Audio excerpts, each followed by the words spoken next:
Hello there. Good evening, Venerable Robina.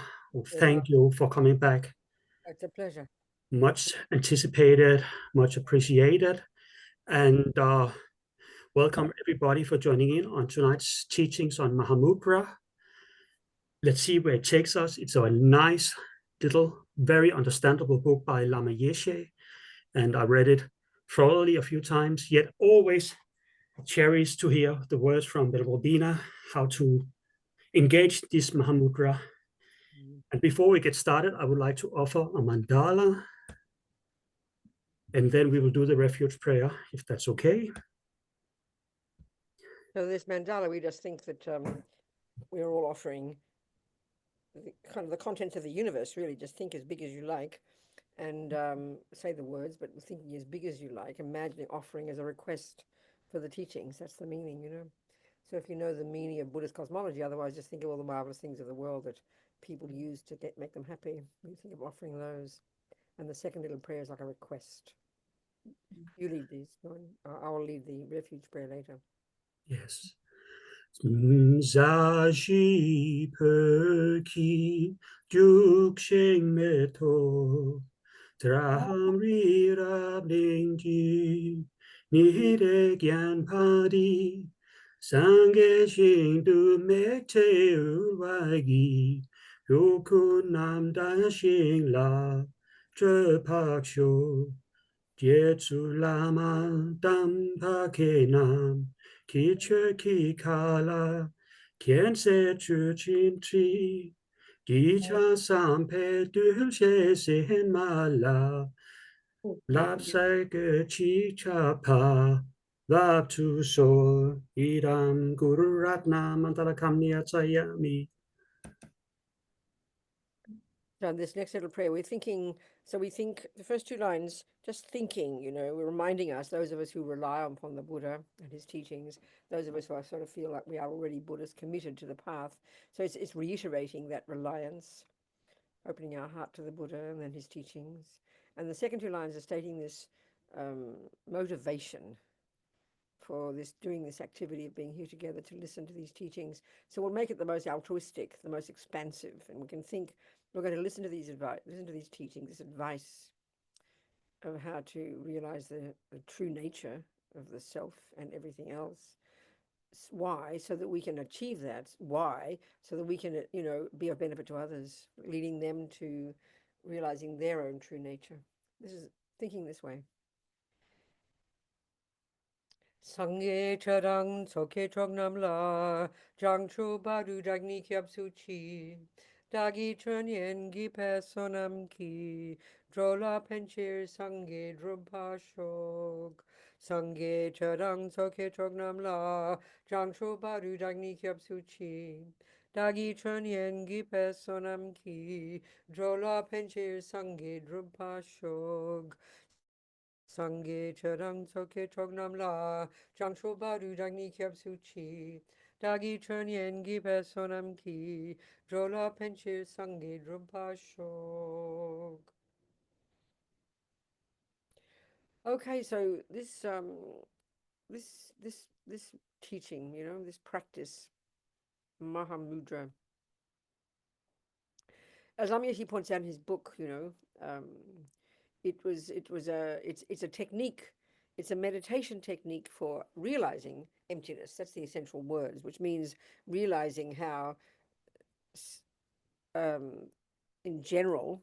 specifically, Mahamudra is referring to realizing the true nature of the mind, how it has no intrinsic nature. These are the words. But mainly he leads us to we first have to understand how the self exists, because the mind is part of what the self is. But in general, so it's a technique. On the face of it, it seems very simple. It is technically quite simple, but actually it's an advanced practice, and its evolution. This teaching tracks itself back to the text by the Panchen Lama in the 17th century, and then he got it from his teachings. And before that, it was secret insofar as it was passed from master to disciple, from the practitioner to the disciple, and passed that way. It was an oral lineage, you know. And he was, I think, in our tradition, he was the one who wrote it down as advice in this little text. So, okay, so what's all this about? Why, what is this? So, well, first of all, I'm not qualified really because this is actually an advanced practice, advanced teaching, but I attempt to pass on Lama Yeshe's words, and he himself was so compassionate that he taught it also in an incredibly simple way for us, us modern people, for whom it's quite a new thing. So he made everything sound extremely, he made it very simple, not watering it down, but presented it very simply. So all I can do is really just, I'm not really qualified. I have to say it very sincerely. I'm not a great yogini, but I can, with faith and devotion in Lama Yeshe, I can convey his words. And so we pray that some advice comes through, even, just a moment of it. So what's all this about then? What is this secret practice? Why is it simple? Because we all know, if we listen to the teachings, that realizing emptiness is the hardest thing. So how can it be simple? Well, the key to understanding all this whole approach, is to understand the Buddha's view of what the mind is. This is something very new. If we listen to this teaching, if we hear the words that Mahamudra is a meditation technique to help us realize the ultimate nature of our mind, then if we hear that word in the modern world and we don't know anything about Buddhism, well, we'll hear, well, what do you mean the ultimate nature of my brain? What are you talking about? Brain is kind of a bunch of junk. It turns into dust when I die. So it's a very abstract concept to us. So that means we have to know what Buddha means by the mind. And I mean, this is all really, in some ways, all I ever talk about, because it's the essence of Buddha's teachings, the understanding of what the mind is. And in one sense, it's quite simple. It seems fairly similar, but in one way, it's radically and completely different. I mean, right away, we have to realize what Buddha is referring to is not the brain. He's not referring to anything physical. He's also not referring to anything that's called a soul or a spirit, because in a sense, there are two options in the world. In general, if we look at the big religions, they all talk about this non-physical part of us, whether you think it comes from a creator or whatever you think, but in general, we refer to it as the soul, our spirit, I think our essence, something kind of fairly abstract sounding that we know isn't a part of our brain. We're not going to find it there. So then we have the materialist world, the philosophical view of the materialist world, which is that there is only the brain. And we don't talk about some other secret, special, non-physical part. There are two options. So if we hear that Buddha's saying we're trying to understand the nature of this part of ourselves that he refers to as the mind, but which is not physical, it seems a bit contradictory. We don't quite work it out. So straight away, if we hear it as spiritual, as soon as we hear there's something not physical in there, we immediately make it mystical, therefore not to be understood, hard to understand, something mystical you've got to kind of search for, and you can't put into words. Well, Buddhism doesn't talk this way, not at all. So the key point in Buddhism, as we know, if we've heard the teachings, is what he refers to as the mind is not your brain, which doesn't mean your brain doesn't play a role. So it sounds confusing to us. If we are a neuroscientist, and we hear that the brain isn't the mind, I mean, we're going to close this video immediately. What are you talking about? This is nonsense, So we have to try and open our minds to this possibility if we're interested in hearing Buddha's teachings. So the Buddha's view is that the mind is your sort of subjective, the actual cognitive process itself. It indeed, at the grosser level, because Buddhism does assert grosser and more subtle levels of mind, and the grosser level absolutely depends upon a good working brain. There's no argument. The body and mind are inextricably linked and utterly interdependent. And the way I like to say it is it perhaps what goes on in the brain, what goes on in the genes and the DNA and all the physical part of us, which is the expertise of modern science, are physical indicators of what are going on in what the Buddhism will refer to as the mind, our consciousness. So the Buddha's view is we can know the mind, and this knowledge is coming, from these genius Indians before the Buddha, which is the system he was brought up in. I mean, this knowledge has been around for well before the Buddha. And I think only now in our modern world are we even beginning to appreciate and have respect and become familiar with this astonishing body of knowledge, And that's especially since His Holiness the Dalai Lama, I think, has been in the modern world having these conversations with the best thinkers on the planet, the best scientists. And there's an openness now to appreciating this astonishing, body of knowledge, existing, coming from India. Well, as the Dalai Lama, I always repeat this, as the Dalai Lama says, it was these ingenious Indians more than 3,000 years ago who were the ones who began the investigation into the nature of self.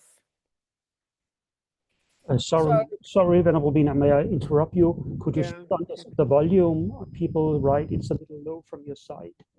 Maybe you can switch it up a little bit.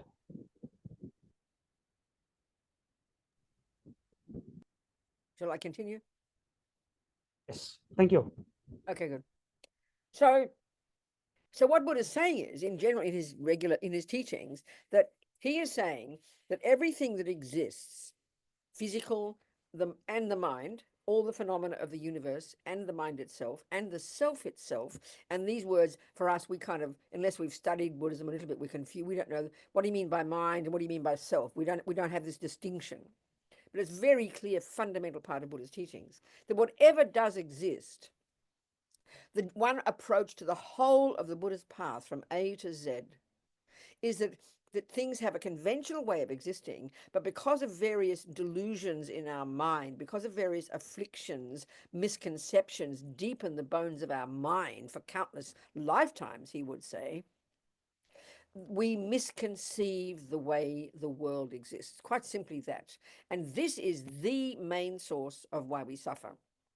So this itself is a very abstract concept. Who would ever have thought that their day-to-day suffering on the planet is caused by misconceiving reality? It seems extremely abstract. But this is the absolutely fundamental point in the whole of Buddhism. And that point is underpinning every tiny part of practice.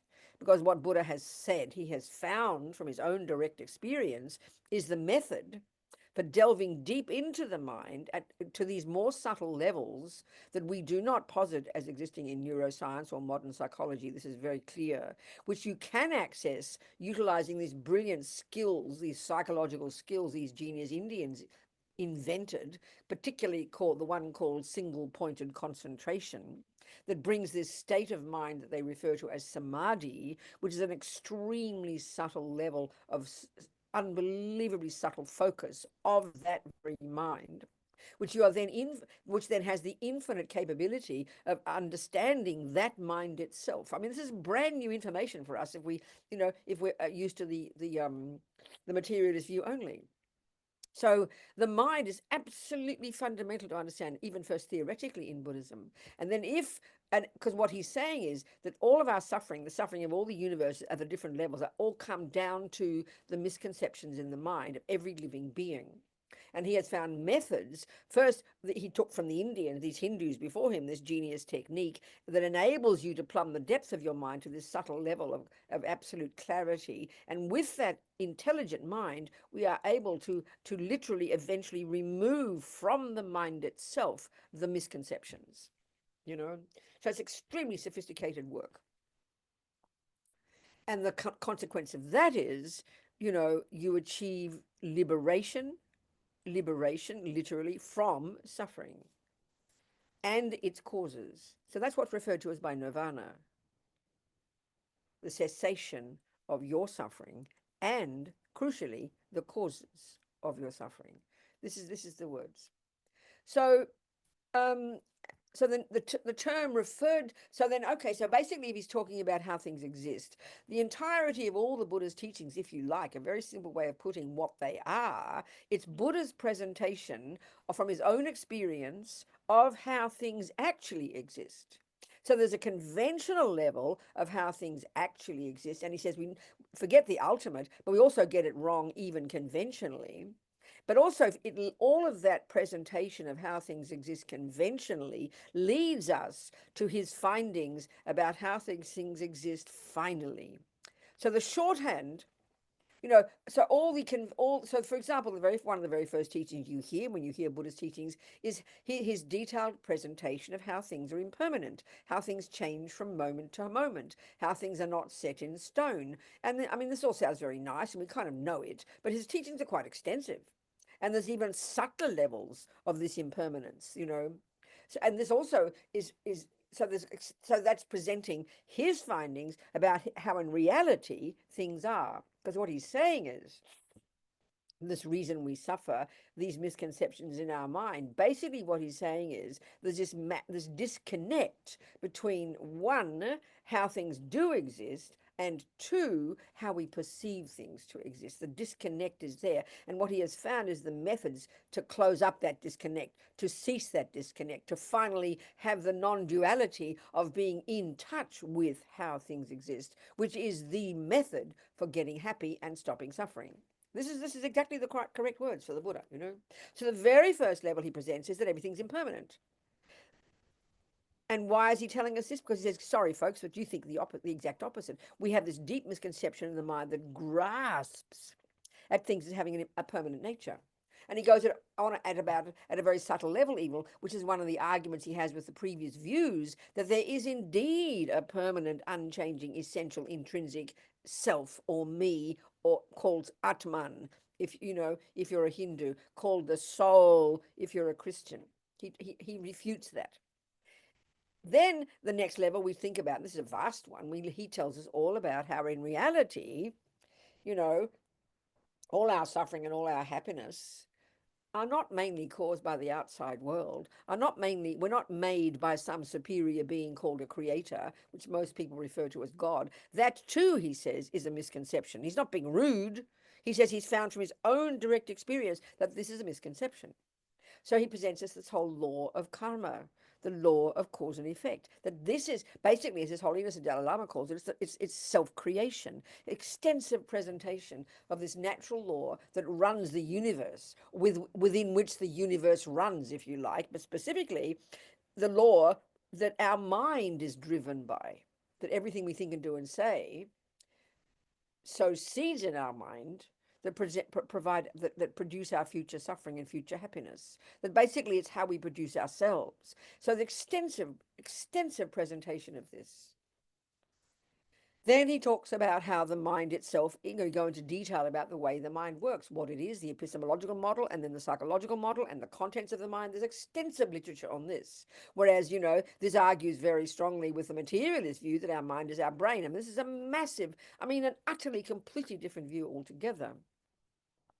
Then he talks about how, this all leads us then to the final wisdom about the ultimate nature of all this world, how things exist. This is a conventional karma, impermanence, the mind, non-physicality, all of that's the world, the conventional world. So he gets us, first of all, he presents, even relatively speaking, how this world exists. And then finally, that leads us to the ability to get to the subtlest level, which is to remove from the mind the root delusion, the one that causes us to make the final subtlest mistake of, this is where it sounds very abstract for us, that nothing, that this delusion, ignorance, maripa, ignorance in the depth of our mind, believes totally that there is an intrinsic, solid, definite, inherent me, an intrinsic, solid, definite mind, intrinsic, solid, definite person, shop,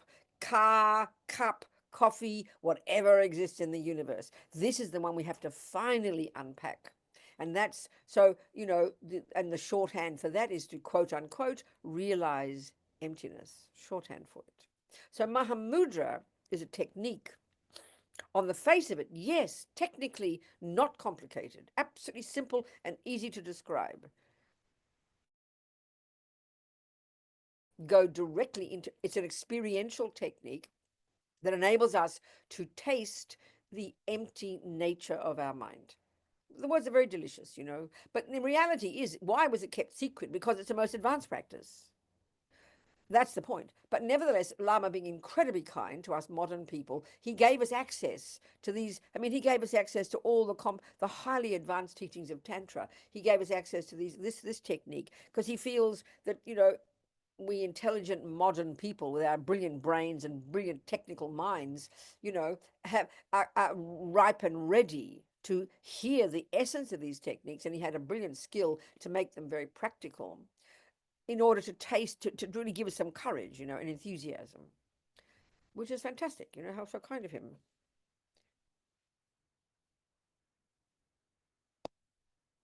So basically, as Lama points out in his book, quoting Panchen Lama, his text, that there are two main approaches to this realization of emptiness, quote unquote. The first one, I just stated it. The first one is you go through the stages of the path. You learn about impermanence, you learn about karma, you learn about the mind. And we're not discussing bodhicitta here. We're not discussing the compassion wing. This is the wisdom wing, okay? You go through those stages and you think things through, and you do much debate and analysis and much meditating, and slowly by listening to the theories of how things exist, both conventionally and ultimately, you study all the extensive teachings on dependent arising, all the logical reasons why things are empty. In other words, as Lama would put it, you squeeze your brain. And this leads you to the experiential. Now, let me explain this. It's very simple. We are brilliant at this in our modern world. What this means is the typical way we would learn anything. We know this. I use this repeatedly as an example, and it's very evident. If you want to become a musician, you want to learn to play Bach music, you know very well, you first learn the theories. The theories are incredibly complex and marvelous. If you want to become a mathematician, if you want to become, an IT, a person who deals with, in any kind of technology, we know it's incredibly brilliant theory, incredibly brilliant presentations of really precise theory, and the level of clarity and depth of analysis that we know we must employ is vital in order to get the theories clear. But then we know you don't just leave it in your head. You don't leave it at the level of theory. And the same with even just making a cake. You first learn the accurate theory, the recipe. We absolutely are brilliant at this skill, and we know this is how we learn everything. Pretty much. Some people learn it more quickly, some more slowly. But we learn the theory first, and then you slowly internalize that first intellectually, and then it becomes more natural. It becomes a part of your mind. In other words, like, look how you drive a car. First, you have to look at the book. Now I do this, and now I do that, because it's not automatic. But before you know it, you're doing it automatically. And before you know it, you're playing the piano automatically. Before you know it, you just make the cake while you're doing even something else. We understand this methodology, and this is exactly the classical method that is employed in the monasteries, as Lama Yeshe points out. He spent his 20, 30 years from the time he was a little boy doing exactly that, learning all about impermanence, taking this vast body of knowledge, and from the great masters over the centuries, it tracks itself back to the Buddha, and internalizing, listening, thinking, analyzing, intellectually first, getting the theories clear, and then slowly through practice, through familiarization, you get the experiential result. So we absolutely understand that method. So then Mahamudra, on the face of it, like I said, sounds very simple. It's the complete. It's so, as Panchen Lama puts it, one approach to realizing emptiness is to basically, and this is my words, learn the theory first, and then you slowly get the experience of it. And you met through meditation. But the other approach, you switch it around, and that method, which is Mahamudra, you go straight to meditation. You don't go via the theory, and then from the meditation, you get the experience of emptiness, and then you're able to present it. Now that sounds delicious, because as Lama says, with Mahamudra, there's no dogma, there's no this, there's no God, there's no Buddha, there's no that, there's no compassion. It's just experience, and it sounds so delicious. You get so excited. It's a variation of the technique that's known as Dzogchen. And people love this. Oh, yeah, I don't have to study. I don't have to do this. Oh, sounds great. Go to the cushion and close your eyes. So that theoretically is true. But my feeling is like this. You listen to this point and you'll get my point completely. Look at the complexity of Bach's theory of music. So the typical method is you learn the theory, you study, you internalize, you practice and practice and practice and practice, and slowly you're able to play the music. But now look at the Mahamudra approach. No theory, you flip it over, you go with no theory, you go straight to the piano, and you intuit Bach. Now imagine that. Well, that's Mahamudra. So you can practice, you can try, you can go beyond the theoretical level, you can go straight to the experiential, and this is brilliant, nothing wrong. There's no harm in trying it. But, don't have this idea that it's just an easier way to realize emptiness. Not a possibility. So it's delicious. And Lama, how kind he is. We're not qualified. I mean, even the fact, in my opinions, me putting these words, when we hear that actually Mahamudra is referring to a meditation technique to realize the emptiness, the selflessness, the emptiness of the mind itself. But the first thing you have to do is realize the emptiness of the self. Now, this is confusing to us. If you haven't studied Buddhism, we wouldn't even know the difference. We don't even know the difference between what the self is and what the mind is. We're completely confused because we haven't studied. So Lama, in his incredible kindness, when you see how he taught, he never really made the distinction. He kind of uses them a bit sort of simultaneous, a bit sort of equivalent, but they're not. But that's out of his kindness to us, because unless you've studied Buddhism, you don't know what it means. Oh, what's the difference between the mind and the self? They're completely different phenomena. Or another way of putting it, as we know, if we've heard some of the Buddhist teachings, you learn about the selflessness of the person and you learn about the selflessness of phenomena. Well, the mind exists as the second one. The mind, with the meditation on Mahamudra, you're learning to see the selflessness or the emptiness of your mind, which is an example of phenomena. So you don't know this unless you've studied it. So it's nevertheless, Lama, in his incredible kindness, always try to encourage us, mainly to encourage us, I think, to realize we have potential. And I think that's the thing that I found from day one from listening to Lama Yeshe. Whenever he started to talk, my very first teachings, Lama Zopa talking about the Lam Rim, I was completely confused. Although I knew he was a holy being, it was completely, I trusted, but I didn't know what he meant. I couldn't understand. But Lama, somehow he talked from an experiential point of view. And somehow the moment you read his words, or I listen, when I'm editing his book, or you read his words, you hear his teachings, he lifts you up because he talks in a simplest way, which is only what the greatest yogis can do. Just recently I was reading about Matisse, this marvelous artist. And there he is with his simple, at the end when he was old, what he did is get a pair of scissors and paper and he did cutouts like a 5-year-old. But we all know that somehow, or you look at Picasso, his simple, kind of seemingly simple, naive drawings. It's only the greatest yogis, the greatest artists who can do such simple, get down to the essence. It's the same with these yogis. When you hear His Holiness Dalai Lama talk, he talks simply. When you hear Lama Yeshe talk, it's sort of like simple. Well, it's only simple when you know it, isn't it? Whereas if you're sort of full of intellectual, it just sounds like boring rubbish. So Lama had this marvelous ability, and he could see, I think, by just observing us modern people, we have this terrible sense of hopelessness. We don't talk in terms of having potential to transform our mind. We don't talk this way because we're talking about the brain. What do you mean transform my brain? We don't understand it. We have total total belief in our minds that we're permanent, that we're solid, that I'm bad, that I'm this, that I'm that. We completely believe everybody else made me. We completely believe we don't play a role in our lives. We have all these misconceptions built in, which bring a feeling of hopelessness and nothingness, and despair. He could see this immediately. So he spent his life trying to lift us, getting us the essence of these teachings, right down to the essence, which are incredibly encouraging. So we have this marvelous potential, that we're not set in stone. We can say this, our mothers taught us, but Buddhism's got the theory to prove it, It's very encouraging. So again, also it depends on the person. I know this is my own experience, when I first met the Lamas, and I heard about meditation, I had not the slightest interest. I thought that was the most boring thing I'd ever heard. I didn't even pretend. I just knew I wanted to get on and do things. I wanted to become a nun, whatever reason. I had this, and I wanted to get on and do things. So I just started doing immediately the editing and the publishing. I was in heaven doing things. The idea to sit down and try to calm my mind down just seemed plain stupid. I couldn't. I mean, I understood the theory, but I didn't. I'm going to pretend, and I'd sit there with Lama, and he'd lead a session in Mahamudra. I'd be bored to tears. I couldn't stand it.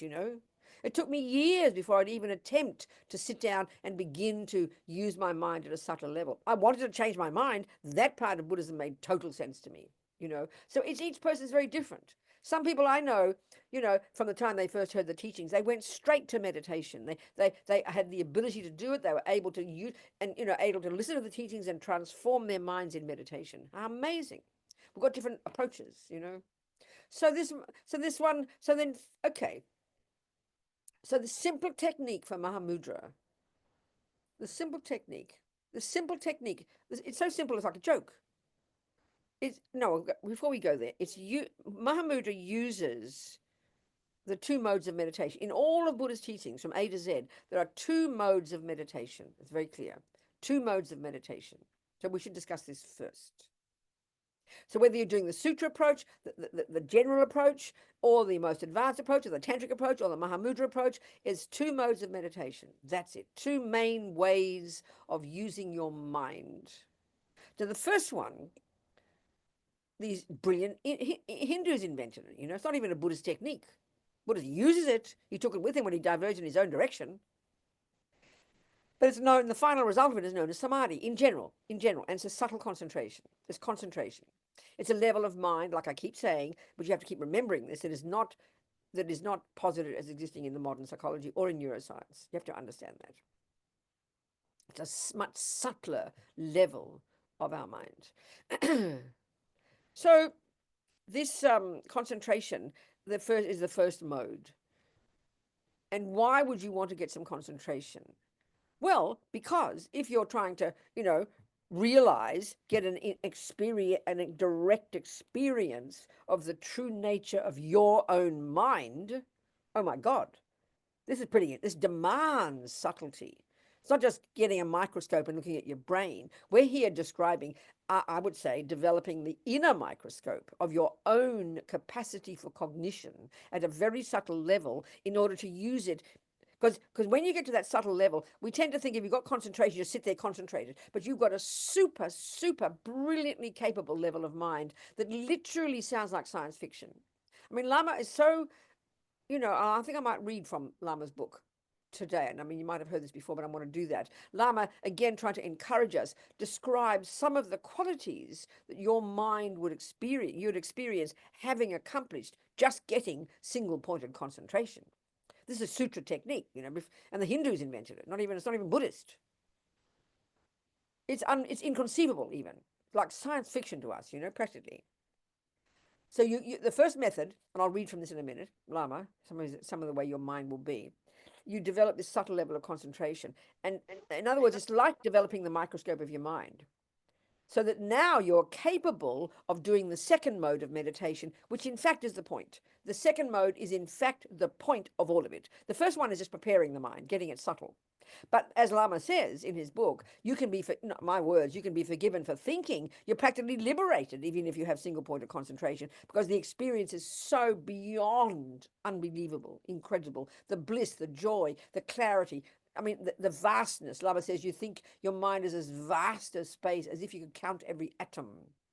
And when you've got that concentration, you go to that effortlessly every time. It's like a complete different level of reality, But it's not mystical. It is all there. The techniques are there. They've been extant for more than 3,000 years. And there are people in an unbroken chain of human beings still right now in the mountains, relatively or, metaphysically or actually practicing this very technique. It's a living thing, and this is coming directly from these genius Indians through the Buddha. So you've got to have concentration. Now, you think of any activity you do, even making a cake. If you can't concentrate to some degree, if you can't remember what you're doing moment by moment, you can't even make a cake. So it's pretty obvious you need concentration. But the level here we're discussing is another kettle of fish altogether. Oh, my God, So that's the first mode, concentration. Then the second one is known in general. So the first one, shine, the Tibetan, the Sanskrit word shine. Sorry, that's a Tibetan term. The Sanskrit is shamatha. So this is a very common word in the world. People will know this one. And what the world vaguely knows as mindfulness is coming from this technique, So it's shamatha. This is a single point. This is a particular level of this concentration, or calm abiding, as it's called in English. So now the second mode of meditation is known in general as special insight. Lama Yeshe uses that term. And in the Sanskrit for that is vipassana. So we know in the world, there's almost like, there's a particular style of practice called vipassana. And I mean, Buddha taught many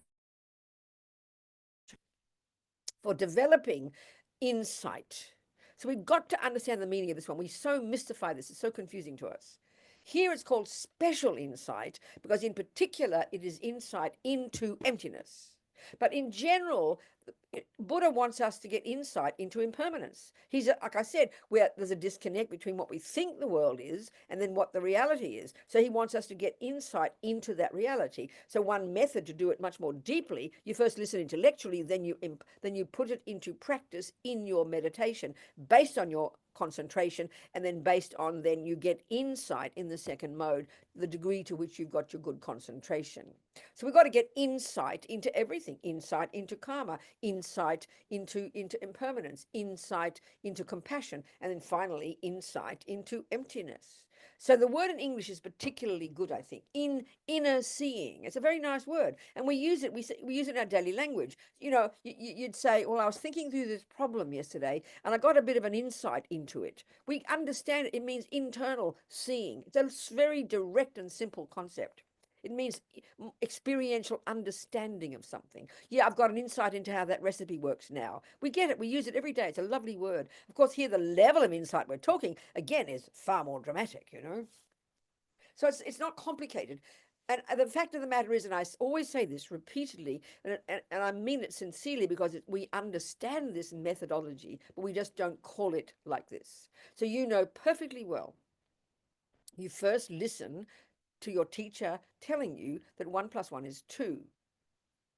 You've never heard this before. You're a little girl, and it's a theory. It's a concept. 1 + 1 is 2. And she says, "Go home, Robina." And she says simply, "I want you to do your homework." Well, let's pretend she was a Buddhist. What she is, I want you to take this theoretical information, Robina. I want you to go home. I want you to sit down and get some concentration first with the first mode of meditation. And then when you've got some level of meditation, I now want you to go to the second mode of meditation, and I want you to get insight into this information. That's what she would say. Well, that's exactly what we're doing. And we do it every day. The difference is you don't sit on your bottom with your eyes closed when you internalize 1 + 1 is 2. But the principle is the same. You know very well, if you go home and you have got to do your homework, if the kids are all jumping all over you and you have got no place to study, you don't have a desk, well, believe me, you won't do your homework. So you've got to have a little quiet place. You've got to have a desk. You've got to sit down and get some focus. You don't call it getting single-pointed concentration. We didn't learn that at school.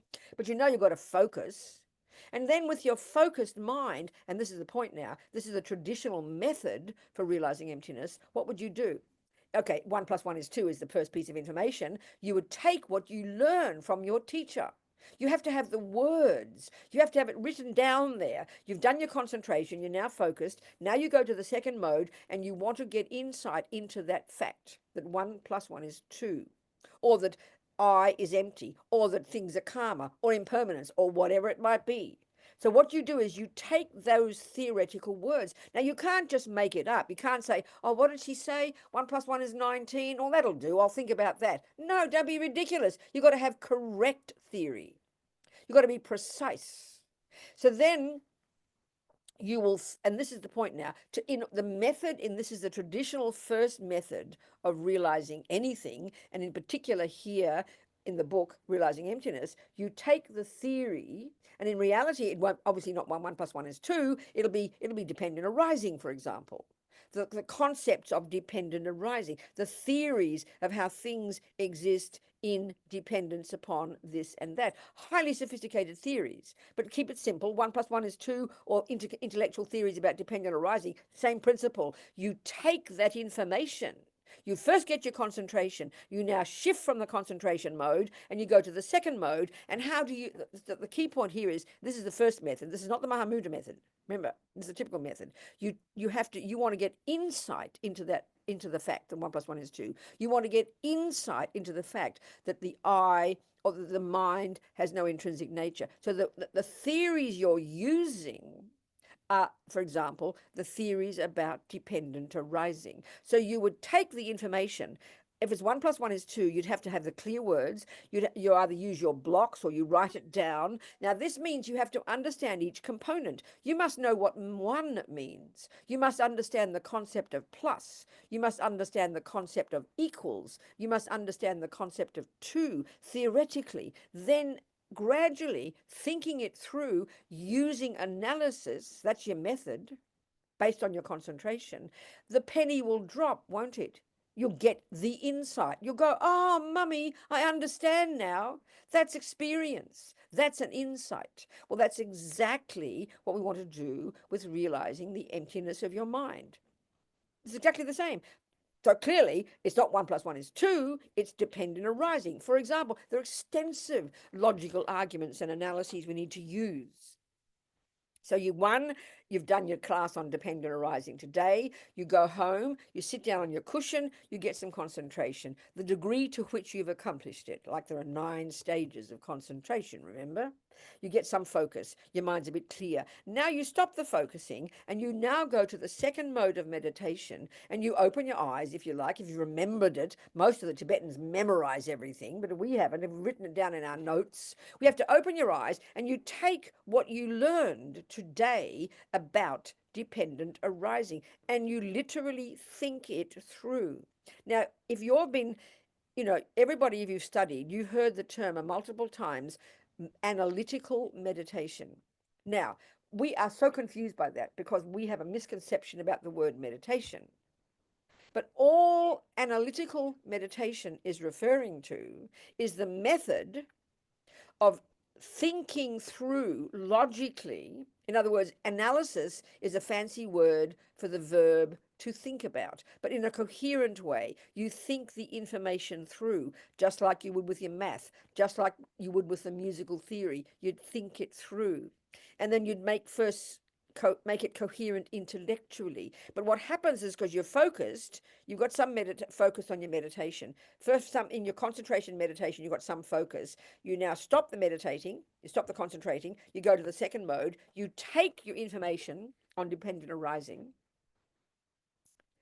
and you think it through. You think it through. And at some point, because you're doing it in kind of quiet in your mind, the penny will drop. And then what you'll do is you'll hold that moment of insight and you'll focus on it. Then the concentration will go and you go back to your analysis. And that gets ever deeper as you go until eventually, you will realize that emptiness. That's the classical method for realizing emptiness. The method that I'm pointing out that we all use, So here, the Mahamudra one is different. So if you're doing a classical, again, I want to repeat, if you're doing the classical approach to realizing the emptiness of your mind, or the emptiness of yourself, you'd listen to the teachings. You go to the class, you hear the Lama talk, your teacher tells you, for example, dependent arising, extensive teachings on that, one of the logical arguments. You take that information which you've written down or typed into your iPad or memorized if you're really good. You go home, you sit down, you do the first mode of meditation, you get some concentration. You focus on your breath. You focus on whatever you like. To get some focus. You stop the focus, you open your eyes, your mind moves to the second mode, and now you utilize, quote unquote, analytical meditation. You utilize intelligent, logical, coherent thinking through to get the insight. The goal is the insight. The goal is the penny dropping. And that happens gradually, like practicing the piano 1,000 times, and finally the 1,001st time, you've done it to perfection. It's a gradual process. Now, Mahamudra is different. That's the typical first method. Just like I said, the method we use to learn everything. The Mahamudra method is it's utilizing the 2 modes of meditation, exactly the same. The first mode, concentration. So here, the object of your concentration is different. Sometimes when you do concentration, you can use your breath. Sometimes we all know if you're Tibetan Buddhist, you might use the deity. You might use the visualization of Vajrayogini as the focus of your concentration, which is said to be a very powerful method, far more powerful. If you're a Vajrayana practitioner, the most potent, amazing, much more powerful object of your concentration is the deity, is the Buddha. Infinitely more powerful than your breath. Infinitely more powerful. And that's quite sophisticated. We have to have a really good skill to be able to visualize the Buddha, and you visualize first and you focus, you concentrate on that. That's a way of developing concentration. But here in Mahamudra, you don't focus on your breath, you don't focus on a visualization, you focus on, this is what they call it, the conventional nature of your mind. So this alone is an extensive teaching, and it's abstract, again, abstract words for us. What are you talking about, bad enough to hear the ultimate nature. What do you mean by conventional nature?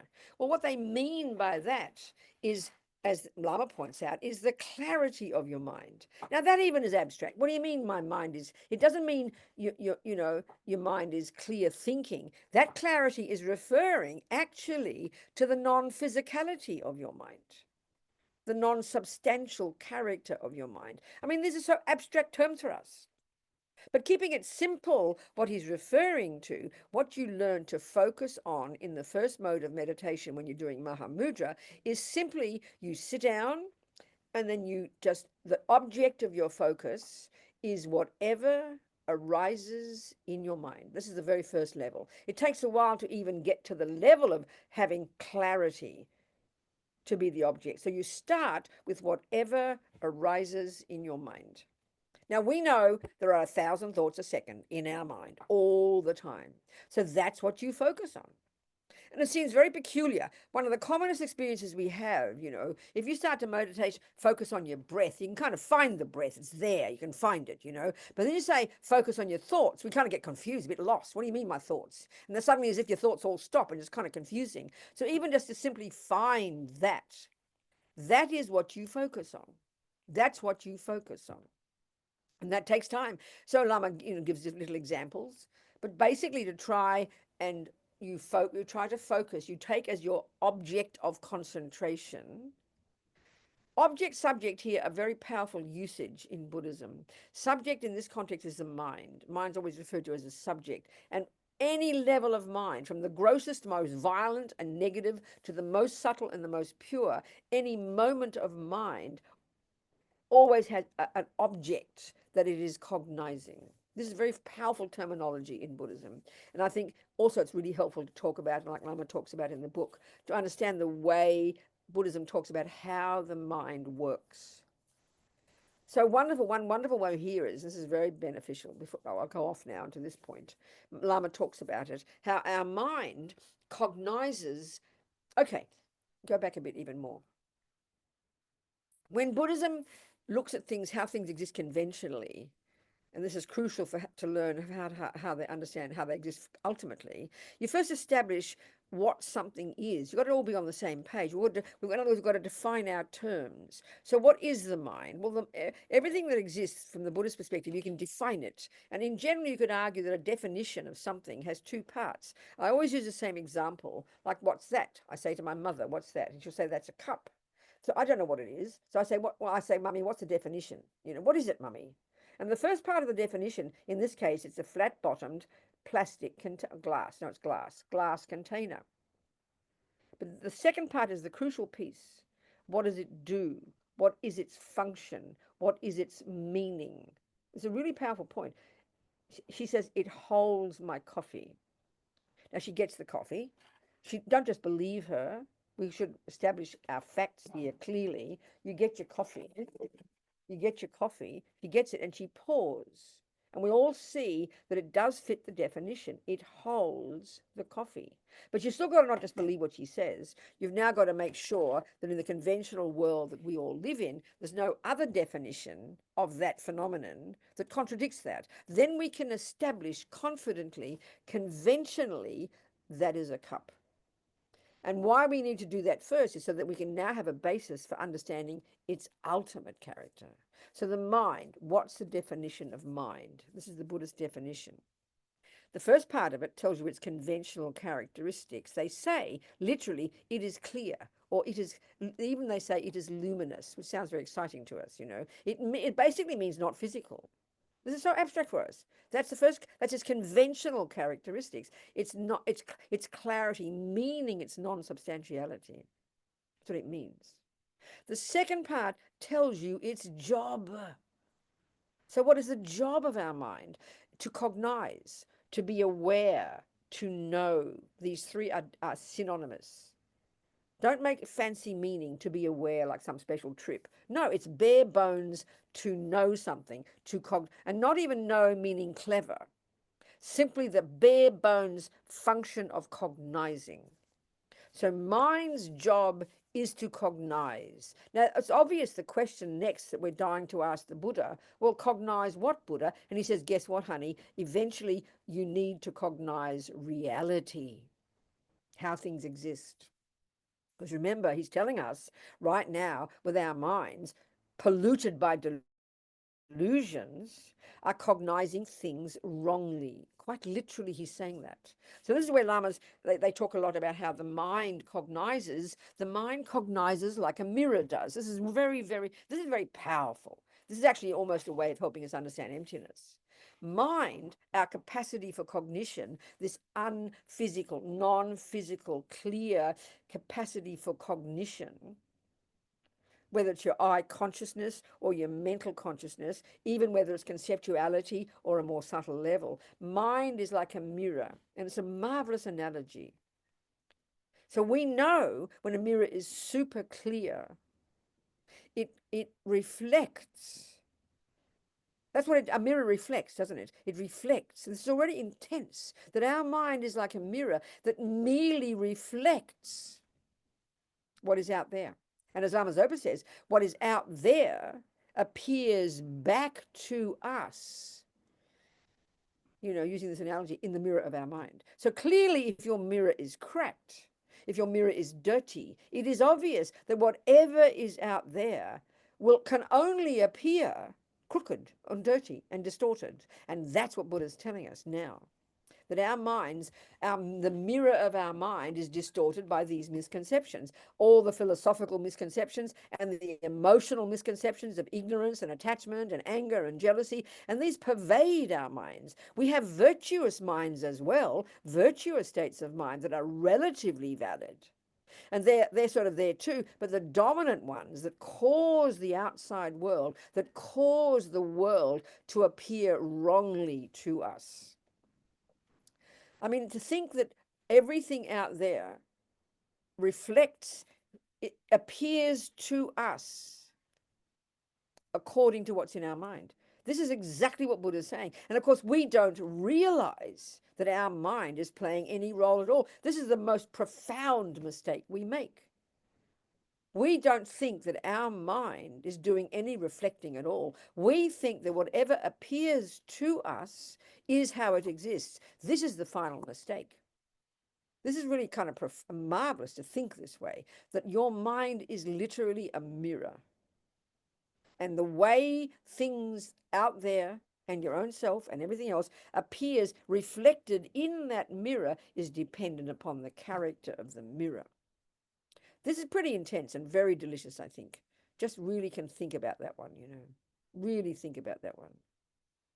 It's so profound. It's marvelous. In other words, you got to go check, well, what does exist then? And that's exactly the point. So our mind is like the subject. Whatever it cognizes is an object. So its job is to cognize. And so finally, why this is so crucial in Buddhist psychology and Buddhist philosophy, when you study Buddhist philosophy, you start learning the terms for that which exists, There's several synonyms: a phenomenon, an object of knowledge, an existent, an established base. This is 5 synonyms, each of which is referring to that which exists. And why this is such a crucial point for the Buddha, like I'm saying, is because he is saying right now, because of our misconceptions, we are living in la-la land in relation to that which exists. We're not in touch with that. There's this disconnect, which is the real meaning of being dualistic. There are levels of being dualistic. Is my mind polluted, my mirror misrepresenting what's out there back to me, which of course was what we believe is true. This is what being in samsara means. So we have to establish the mind. Its job is to cognize that which exists. So right now it's cognizing it's cognizing rubbish. So it's so powerful to hear. The mind is the very essential thing, And as the Buddha would say, it is the creator of all the universes. It is the creator of all happiness and all suffering. And that's not meant to be some cliche. This is literally true in the Buddhist analysis of the universe. Literally true, which is a very shocking idea, Not at all evident to us.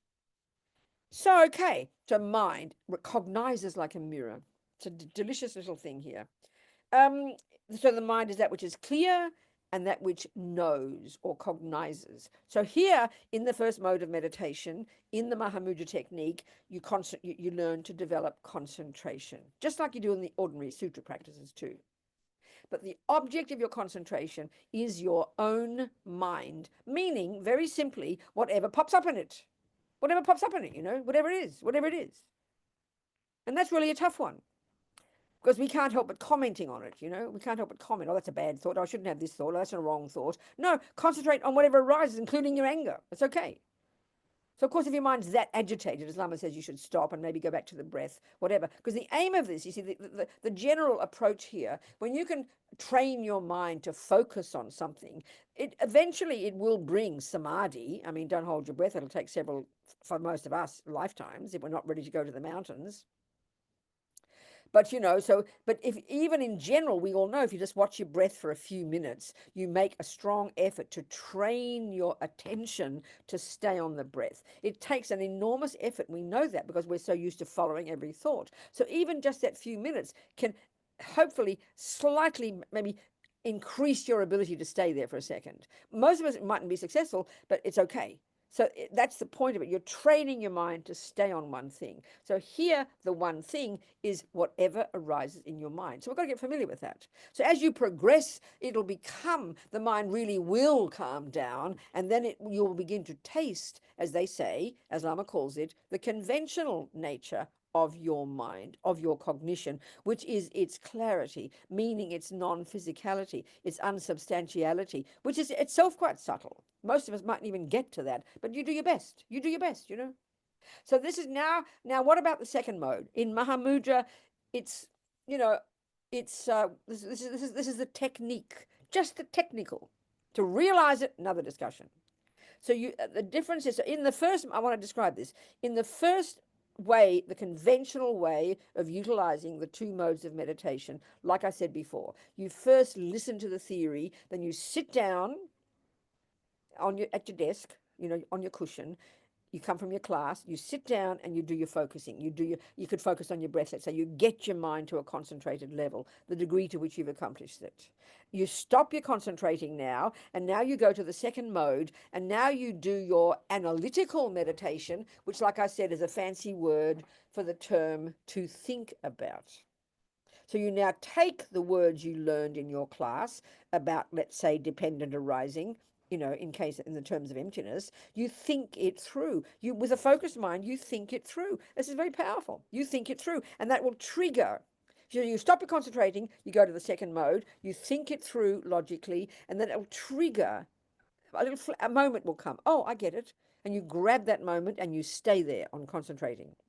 Then it goes away and you do your analysis again. That's how you do the first method. Here, in the Mahamudra method, different. One, you focus on the mind. But the difference is here, you never waver from that. You stay all the time focusing on your mind. You never waver. You never move from that. You stay there. And then what you do when your mind becomes a little bit more subtle, and to most of us it won't because we're not that advanced, but you just have to pretend.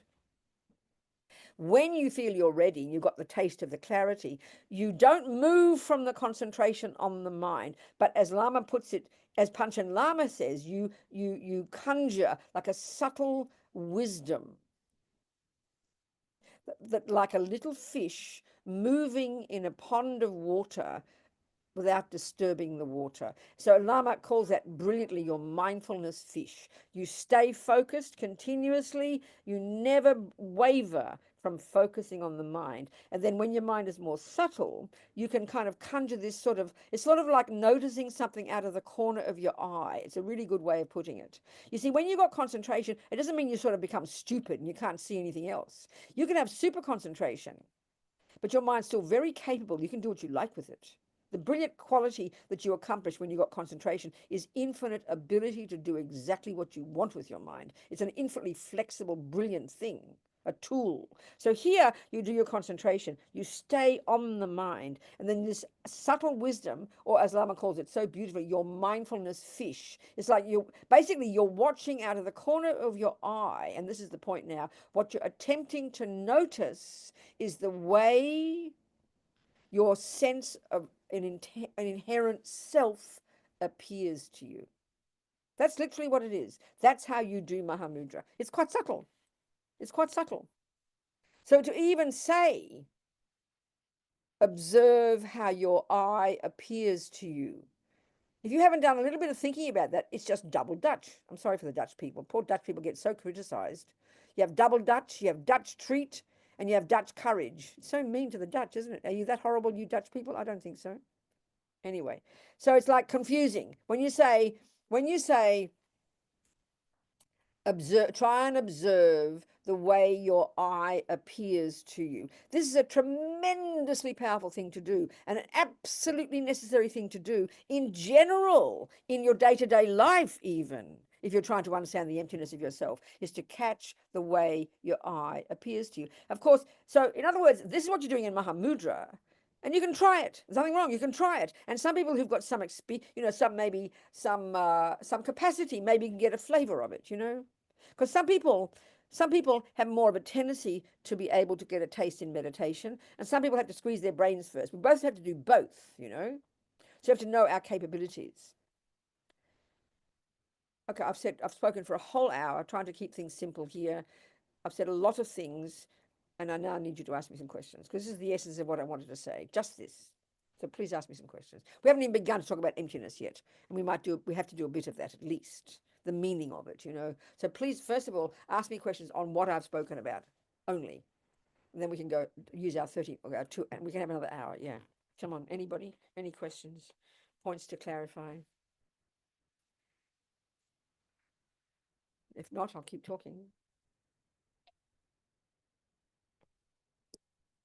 Okay. There's a question in the chat. Can you Yes. explain independent arising? Yeah, this is the thing. Okay, thanks, Nicole. So I think we now have to talk about emptiness itself. Dependent arising. It's dependent arising, Nicole. I will do that exactly, darling. So this is the theories. These are the theories, okay? Inez, I'll talk to, so what's your question, Inez? I'll see if I can combine both. Inez, what's your question, sweetheart? Thank you, Venerable. So my question is about the clarity of the mind. Can you talk more about it and describe it, what it is exactly? Well, I mean, no, I can't describe it because I haven't tasted it, but the words are, it simply means literally that mind is not physical. And when they say the clarity or the insubstantiality of your mind, it's literally meaning those words. It means that. It doesn't mean the way we talk about clear thinking or feeling clear. It doesn't refer to that. It refers to its, or even as sometimes in the definition they would say it's that which is luminous, which sounds again very abstract. It just means it's so abstract for us. It means the non-physicality of your mind, which is enabling the mind, therefore, to cognize things. This is how they talk. Because the mind is not substantial, because the mind is not physical, the mind can reflect and be clear and can reflect things, can cognize things, things can appear to the mind. This is the way they talk. It's a very, very different way. I can't say more than that, Inez. Okay, thank you very much. All right, sweetheart. Toma, talk to me. Hello. Yeah. You said that the first step is to see the conventional nature of the mind. And then the second step is, you said, to look at how it appears to exist inherently. So I wanted to ask, in what way do you do it? And is it the same as the way you look at it from a philosophical perspective? You try to ask, does it look like? I think no, not like that. There's no intellectual involvement at all here. In the actual meditation itself, Toma, just sitting down, you sit down, you do the first mode, which is concentration, and the object you're concentrating on is initially whatever arises in your mind, the thoughts. You focus on those, and eventually they say when your mind gets more subtle, you begin to taste its conventional nature, which they call its clear nature, and then you stay focused on that. Then when you are ready, you feel your mind is subtle enough, you then conjure this subtle wisdom. You never waver from simply focusing on the mind. You don't use any analysis. There's no conceptuality. You're not using, conceptuality is there because your mind's busy, but you're not utilizing it. So then when your mind is ready, you conjure this subtle wisdom, like you're looking at out of the corner of your eye. It's a great way to put it. This subtle wisdom, and it's going to be observing, because your mind's now more clear. You're going to try and observe, just simply observing the way your eye appears mistakenly to you. But there's no discussion, there's no analysis, there's no conceptuality. Okay? What to observe without conceptuality? What, darling? Say it again. What? What does it mean to observe without conceptuality? Just watch. Just watch. No thoughts. Just watch. No thoughts. Just watch. Just look. No thoughts. Observe. That's what you're trying to do. That's what you're trying to do in concentration meditation. You're simply watching your breath. You're not conceptualizing it. You're just watching.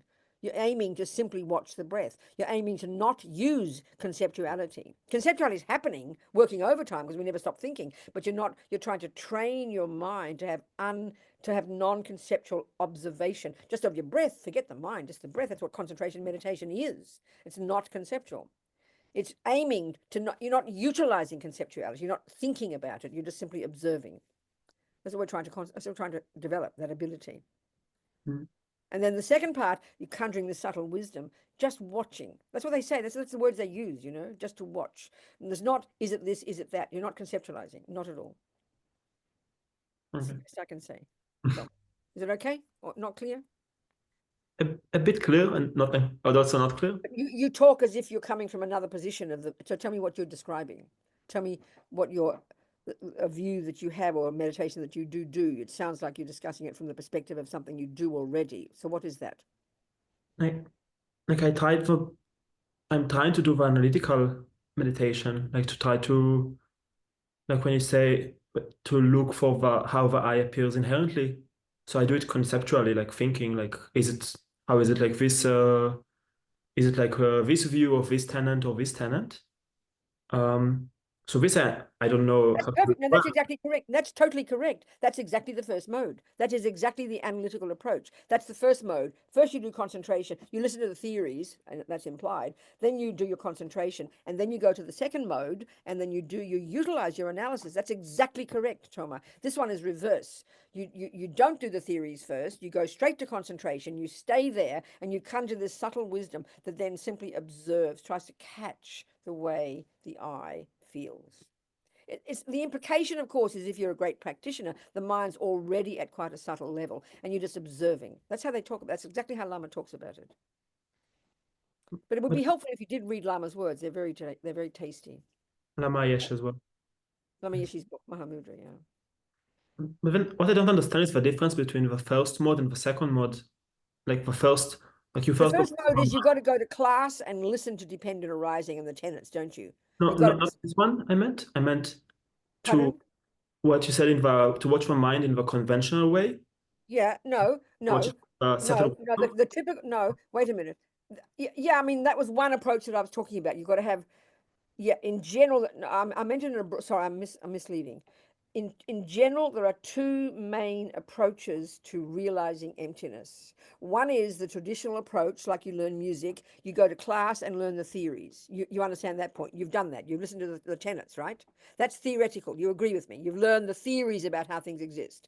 Then with that intellectual knowledge, you then sit on your cushion, and now you use the two modes of meditation. One, you simply concentrate. You get your concentration to whatever degree you've got it. You stop your concentration. You now go to the insight method, and now you take the information you learn theoretically and you do the analysis, like you said. That's the traditional approach to realizing emptiness. Now, full stop, new page. The Mahamudra approach is opposite insofar as you don't listen to the theories. You go straight to your cushion. You go straight to your concentration on the mind, and then you come to this subtle wisdom that trying to observe experientially how the inherent I feels like. Are we communicating? Like what I'm trying I'm saying two. I said two different things before that I'm now see that you're conflating, and I'm so sorry. In general, what I said in general, we have to understand first how things exist conventionally, and that leads us to realize how things exist ultimately. That's never contradicted. I'm not saying that's that's not an alternative view. That is reality. Yeah. What I'm saying is the meditation the methodology we use are the two completely opposite views. One is you learn the theory first and you sit on your cushion and you think it through and it triggers an experience. Two, Mahamudra is forget the theory, you go straight to your cushion and then you get an experience of how the I appears. That's shorthand for it. It's a better way of putting it. Are you with me? Yeah. Are you sure I'm clear this time? Because I got confused before. I was dividing up the two types of meditation. They never vary. In both techniques, they're the same. One is concentration and one is insight, but they're slightly different in the way you use them. But and two, always conventional first and ultimate second. But one approach is, the theories first. You squeeze your brain, you go to your cushion, and you get an insight as a result. The other method is you don't squeeze your brain, you go straight to the cushion, and you get an insight, and then from this you can explain it. So you do the explaining comes second. The first one is the explaining comes first, in other words. It's a more experiential way of touching upon it. In other words, the irony is it's a simple technique, but the irony would be that the only person who can get a direct experience in Mahamudra is a person who's done the squeezing the brain method. Because they understand what's going on. Do you understand my point? Yeah. Yeah. Thank you. Okay, thank you so much. It's very. I'm sorry, I misrepresented you. I was getting caught up. So the two modes of meditation, the two ways of realizing emptiness. Two ways of playing Bach. One, you squeeze your brain first, and then you slowly practice, and you get the experience. Two, forget squeezing your brain. You go straight to the piano, and you try to intuit the music. That's a way of putting it, Toma. You understanding me? That's much more sophisticated. You understand me, Toma? That point I just said? Yeah, I think so. Yeah, good. Okay. Like So- you Yeah, start feeling like Pardon? the second one, the Mahamudra one, is you start by getting the feeling and then later Yeah, explaining. in other words, the first one is you squeeze your brain first and then get the experience on the basis of that. The second one is you try to go directly to the experience, and from this you can then put the theories. If you like, you can then explain it to people. In other words, first method of learning Bach is learn the theories, and then you get the experience by playing it. The second one, the more advanced one, is you go straight to the piano and intuit it, and then you can work out the theories after that. You can reverse it and put it into theories after the experience. You get my point? Mm. That's quite advanced, isn't it? Can you imagine doing that, going straight to the piano and intuiting that sophisticated music? That's the experiential method. That's the Mahamudra method. Like playing a symphony without learning piano. That exactly, or playing all that complicated music without knowing the theories. No, without knowing the theories. Mm. Tasting the experience of the music directly from your own mind. So in other words, the irony is the only person who could do that. I mean, I think about those little children. Never mind, that confuses things. So don't worry. So Wolfgang, you had a question. Thank you. Okay, thank you. Wolfgang, you had a question. You've disappeared. Wolfgang's disappeared. He might come back. We'll see what happens. Yes, Vivian, talk to me. Hello. Lovely to see you, Venerable. Yes. I have just a question. When you are doing a calm abiding and the thoughts are all gone, there's no thoughts, but there seem to be flashes of light and color and just shadows and things. I don't know. I've never had that experience. I wouldn't know. So you actually, I mean, to say that you have no thoughts, that means you've touched on a very, very subtle level of mind. That sounds, I mean, are you saying you've achieved the 9th stage of single point of concentration? I don't think so. It would be lovely. So you mean the mind's fairly quiet? I don't know about all the color and stuff. I have no idea about all that. People talk that way. I have no idea. I wouldn't even know how to explain it. And I don't know how to say. Okay, I mean, it just seems like it might be flashes from the retina of the eye or something, even though the eye's closed. That's what it kind of feels like. Yeah, but I'm not. But so in the context of meditating on emptiness, it's not going to play a role. You just have to ignore it, I'd say. Yes, I think so. Yeah, I think so, yeah. I was just an interesting point, and I wondered. Yeah, I have no idea. I hear about these things, but I have no idea, Vivian. I'm I sorry. don't think it has any significance. Yes, No, I don't think it right. has significance, and it would be distracting, and to get caught up in it is quite distracting. Because as far as this is, all we're trying to do, if you're just trying to get concentration, is get the mind to be focused. So then you can utilize it to do something worthwhile, like realize emptiness. Yes, Yeah, yeah. yes. Okay. It's like when single-pointed concentration on a very, very tiny little Buddha, but there's a Yeah. lot of flashing of lights and Okay, and then that sounds like a that is a distraction. That's not necessarily good at all. It's a hassle, I'd say. it is. Oh, It no, is. that's an interesting point. That's very fascinating. You need to talk to your Tibetan doctor, they'll understand the subtler energies better. Right. Thank you. Okay, thank you, darling. Thank you. Yes, Wolfgang, what was your question, my dear? Venerable Robina, is it correct to say that Mahamudra is the practice of Zen Buddhism? No, not at all. It sounds very similar, and it sounds very similar to Dzogchen. But I would say, if you're looking, like if you don't know about yoga and you look at yoga, they all look the same. But once you go deeply into one system, you see huge differences in at the finer level. So I would say it's like that. In general, it sounds similar, but it's a very specific technique, and it's different from Zen, and it's different from Dzogchen at a finer level. Do you understand my point? Thank you. Okay, thank you so much. And there was a question in the chat. Yeah. Could you explain how to know when you reach a subtle level of the mind? I think you'd really know if you're really familiar with meditation. I mean, subtle level is a very broad term, and the way they describe it in Buddhist psychology, that'd be almost beyond the grosser level of conceptuality. That'd even be beyond sensory, and that for us does not exist until you're highly advanced. I mean, if you read Lama, and I want to read Lama before we finish, just a couple of experiences of your mind having got concentration, you'll see my point, you know. So I can't say more than that. So let's go back to about dependent arising. Because dependent, see, this is again the theories. These are the words that we need to understand about conventional reality in order to use them to realize the ultimate reality, because they're totally linked. So this is when we can talk about the two truths, okay? So right now, we have, if you like, the two wrong views, the opposite to truth. We've got misconceptions. So summary, there's conventional, how things exist conventionally, and then there's how things exist finally, really, or actually, they would say. But the shorthand for how things exist conventionally is dependent arising, or interdependence, that things exist in dependence upon various factors, specifically causes, its parts, and finally the mind calling it that. 3 levels of dependent arising.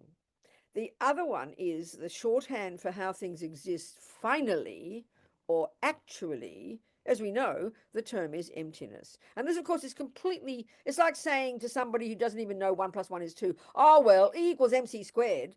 It's, oh, I can say that, E = mc squared. But excuse me, look at the 47 years of knowledge you've got to get to be able to experience the truth of that. The same here. These are the terms used. So let's look at what dependent arising is, but crucially, to see what it is in relation to its being the main logical analysis to prove the ultimate reality of emptiness. So Tsongkhapa really emphasizes this as the king of logics, as Lama Yeshe paraphrases, you know, that things, okay. So right now, though, when we hear the words that the I, for example, or anything else, has no intrinsic nature, as Lama Yeshe puts it, from the side of the I, you will not find anything that is in its character I. So when we hear that, we can't help but hear a nihilistic statement. We can't help but throw the baby out with the bathwater. Or as Tsongkhapa says, we fall into the abyss of the great mistake. So the commonest conclusion when we hear those words is then, oh, well, there is no I. We can't help but hear that mistake. We can't help but do that because of the ignorance in our mind. It can't hear the subtlety of that. Then when we hear, but there is an I that does exist in dependence upon various factors. And as soon as we hear that there is an I, we grasp at it and say, oh, thank God there is something. What a relief. So when we hear emptiness, we throw too much out. When we hear dependent arising, we add too much. So we have these two extreme views, is the way they say it. We under-exaggerate and over-exaggerate. And second, we see them as opposite. Can't we get a bit annoyed with the Buddha? Well, first of all, you tell us there's no I, and now you tell us there is an I. Can you please make up your mind, you know? But the reality is, as we start to practice and meditate, we start to realize that they're just different ways of presenting the same thing. They're different approaches to the same. They come to the same thing. They come to the same thing. It's easy to say those words, but it's encouraging. So basically, what Buddha's saying is he has found from his own direct experience that everything that does exist conventionally, cups and dogs and toilets and, you know, computers and people and minds, have no essential, intrinsic, inbuilt, inherent, independent character. It's the way to say it, which of course it sounds abstract to us. And then we have to ask, well, Buddha, why are you telling us that? You see, he hasn't made this up. He's not invented this. He's not a creator who has invented something. He's not a creator. He doesn't, there's no concept like that in Buddhism. He's observing what he is telling us is the natural law of reality, that everything exists like that. He is telling us what he has seen to be true. He's telling us his experience. And he's telling us that he's found that's how reality is. But we have this misconception that things do have an intrinsic, inbuilt, set in stone, inherent, independent nature. So, of course, whoever thought they knew that? We never thought. We don't think, oh, yeah, everything has an intrinsic nature. We never think those thoughts because, and he says why we don't even think those thoughts is because the mistake is so absolute. The mistake is so utter. The mistake is continuously there in the bones of our being, and it underpins everything we do all the time. And because of having this instinctive mistaken view in the mind from countless lifetimes, we literally create our own reality. We create the hell realms and the God realms and the human realms and happiness and suffering. We create reality. It sounds extremely kind of weird to us, like science fiction, but this is the way the Buddhist view is. So we have to discover the truth of that. So if nothing that does exist has an inherent nature, obviously the first step has, well, let's discover what does exist conventionally. And even there, we're up a garden path lost completely because we're already even conventionally thinking that there's a creator, thinking there's no cause and effect, thinking my mind is the brain, thinking my mother made me, blaming everybody else for my suffering, blaming everybody else for my happiness, thinking things are permanent. We're even living in la la land even conventionally. So at least we get things clear conventionally, establish what does exist, and then we have to investigate how it exists dependently in order to realize it doesn't exist independently of causes, independently of its parts, and finally, independently of the mind calling it that. This is what we have. And so that's why in the monasteries, you know, I mean, as Lama says, for 25 years, he squeezed his brain. You learn all these incredibly sophisticated theories. And theories, if they're valid, don't just discount things because it's a theory. The point here is when you know the theory of that cake, the assumption is somebody's made the cake and now they're giving you the method. They're just not making it up and then you get you to prove it. They've proved it already and they present it to you, same as Einstein. So, you know, so the theory's powerful. So get the theory right first. You can say, oh, I can put 16 eggs in if I want to. Yeah, you can, but you won't get the cake. You can say 1 + 1 is 7 if I want to. Yeah, you can, but it won't get you anywhere. So we're talking first theoretical knowledge, which is very powerful, extremely powerful. Because my feeling is, and it's not my feeling, but you look at it, it's logical. If there's any body of knowledge, whether it's called cooking or Buddhism or acupuncture or mathematics or whatever it might be, it's a crucial point, I think. If it is valid, it has to be first coherent intellectually. It has to be. It has to be, because we live at an intellectual level. We live at a conceptual level. That's the level we start at. That's the conventional way of seeing things. And we go from there to the experiential. So you've got to start with this is the conventional approach, not the Mahamudra approach. Now we're discussing emptiness from the conventional approach. You start with the theories, you know. And if it's a valid recipe, and even if you haven't made the cake yet, you can just look at a recipe and you know it works because you understand the theories. That's a really powerful point. Whereas we tend to think spiritual is kind of this mystical thing that's made up, you know, and you've got to squeeze it in and believe in it, swallow it whole. It's just such superstition, you know. So, okay, the Buddha's telling us that everything he has found from his own experience, that everything that does exist, everything without exception, either way of saying it, exists in dependence upon various factors, which implies it lacks an independent existence. That's lacking independent existence is referring to emptiness, and having a dependent existence refers to dependent arising. So let's just use an example. And there's 3 levels of it. We'll use the second level, the one we always do, which is very tasty. And we'll use the phenomenon called I. Okay, I, me, person, self, they're all synonymous. They all refer to the same thing. And we all know they are terms we use, Buddhism would say, used to refer to a being. So, okay, technically, the term sentient being only refers to ordinary beings. And then Buddha is not a sentient being. But broadly speaking, forgetting kind of Buddha, if we're not forgetting Buddha, we can say a sentient being is a person. Buddha is a person. A dog is a person. Buddha would assert hell beings. They are persons. An ant is a person. An ant is a self. An ant is an I. An ant is a me. All these terms are used synonymously, referring to the type of phenomenon that has a mind. There's matter combined with a mind, and that's a person. A tree has matter but no mind, so that's not a person. That's a phenomenon. There's 2 kinds. We have to realize the selflessness, the emptiness of a person, and we have to then realize the emptiness of all other phenomena, other things, you know. And all things that exist are empty of existing independently. Everything exists dependently. So these words sound nice, but kind of boring. What do you mean? Who cares? We'll say, who cares, you know, because we can't see the implication.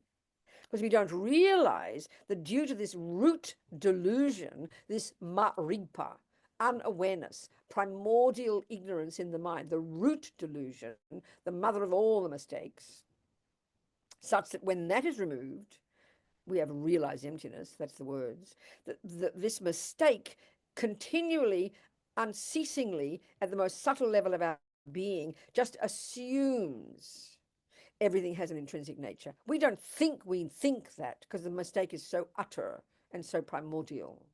So therefore, everything out there appears to our mind through the lens of that maripa, that unawareness, causing everything to appear independent, to appear to be having an intrinsic, independent, inherent nature that doesn't depend upon causes, that doesn't depend upon its own parts, and finally, that doesn't depend upon my mind labeling it that. So let's look at the second one then.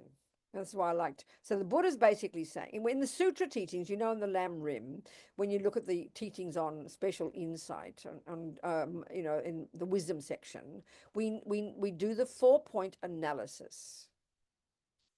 So the first point, so Buddha's telling us, sorry, Robina, there's no intrinsic I, but he doesn't want us to believe him, but he gives us the method to using logic and analysis at the subtlety of our meditation, for sure, to unpack this misconception.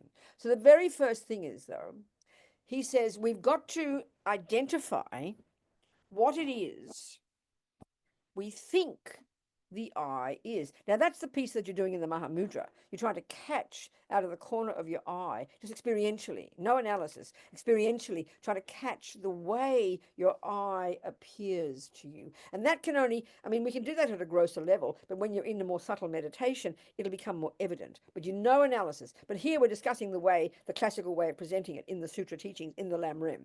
So there's a 4-point analysis. The first one, they call it, we need to establish with confidence the object to be negated. So what that means is we believe already, the ignorance in us believes already there is an intrinsic I. So Buddha says he's wanting us to basically search for it. This sounds very hilarious. This analysis, this 4-point analysis is a method, very precise method for literally searching for what we think is there, the I, which he tells us isn't there, but it's not enough. We have to prove it. So the first point is, if you're going to search for something, it's very obvious. If you're going to search for something, you have to know what it looks like. This seems very weird because we're saying, but Buddha, you just told us there isn't one. So how can we search for it? But he says the belief it's there is so complete, you have to first establish what you think it is. This is very abstract.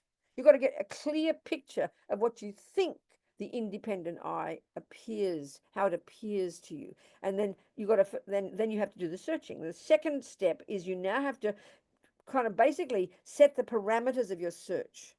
So if there is, this is the point now, this is now, okay, the analysis here, the first analysis of dependent arising is there's no I among the causes. There's countless causes of I, and you won't find an I among any of the causes because it's nothing other than the product of causes. That's the first one. Forget that one. The second one, this is the second one, that I exists in dependence upon all the bits and pieces, the parts. So we know I is a name we give to this package here, and this package is labeled, this black package is labeled I. This package is labeled cup. This package is labeled envelope. So we've got the label, the name, and then we believe intrinsically that there's an intrinsic envelopeness there. We believe there's an intrinsic cupness here, and we believe there's an intrinsic I-ness here, and it's a mistake. So what we have to do is try then, Buddha's telling us this ignorance, this maripa, causes us to believe utterly and completely and totally, 1,000,000,000% continuously, that there is among these parts, very specifically these parts, there is a real independent, separate, independent little piece that's called I. As my friend Pende says, walking hand in hand with all the other parts. Broadly speaking, and that's a fairly gross mistake, but that's good enough for this discussion. And our language expresses it like that, isn't it? You know, sort of like the owner. I have a nose. I have anger. I am this. It's the central player in our head. That word is the main player in our head.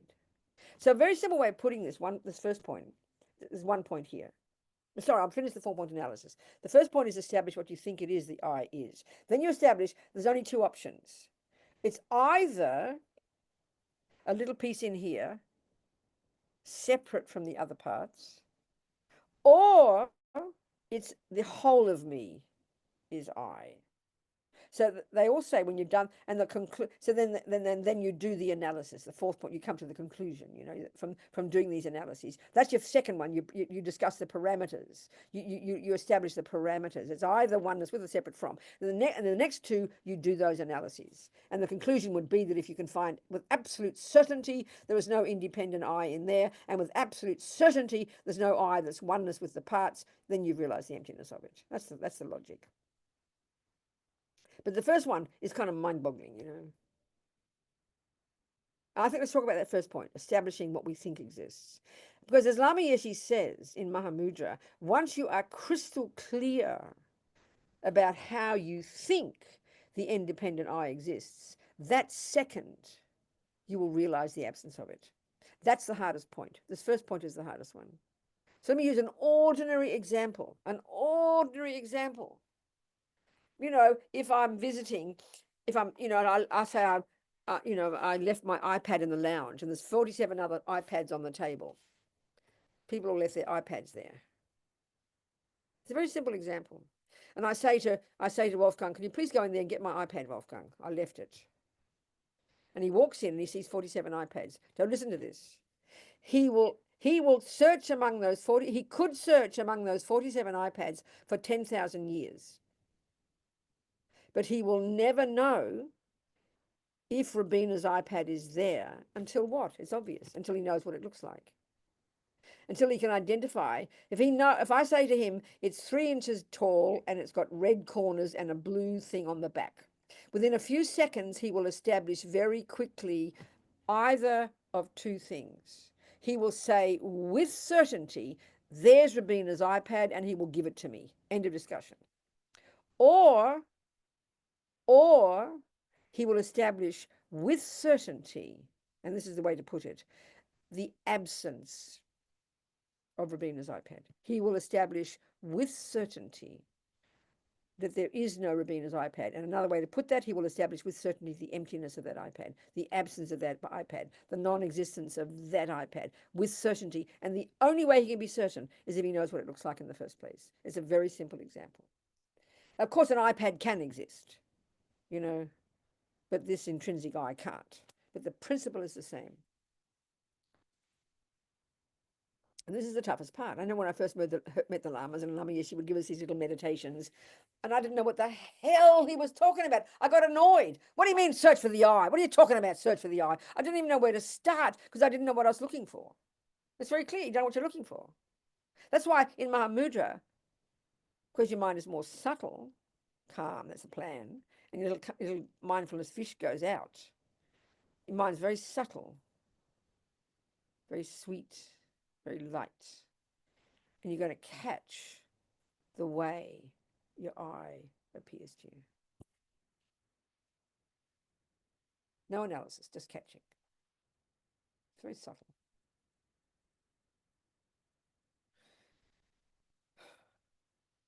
So let's look at a bit of logic we need to use to prove that there not only isn't a separate independent I, there can't be one.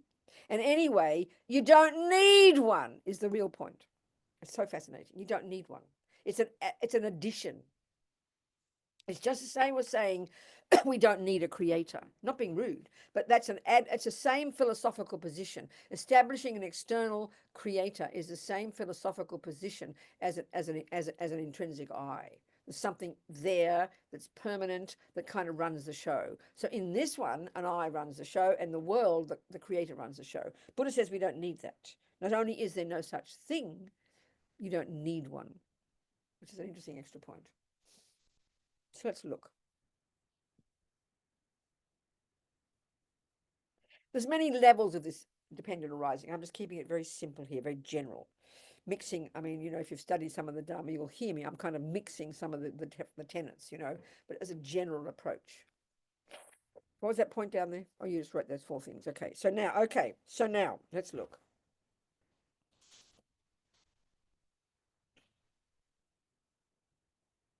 There's one argument they say, which is a good initial argument. It's not going to be the subtlest one, but it's very helpful. But it, again, seems a bit abstract initially.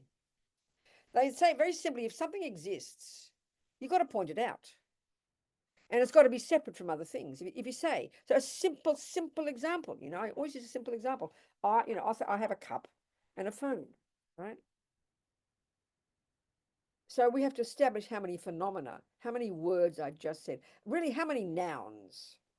These are phenomena. So I said I, number 1, 2, cup, 3, phone. That's called 3 things. It's really simple.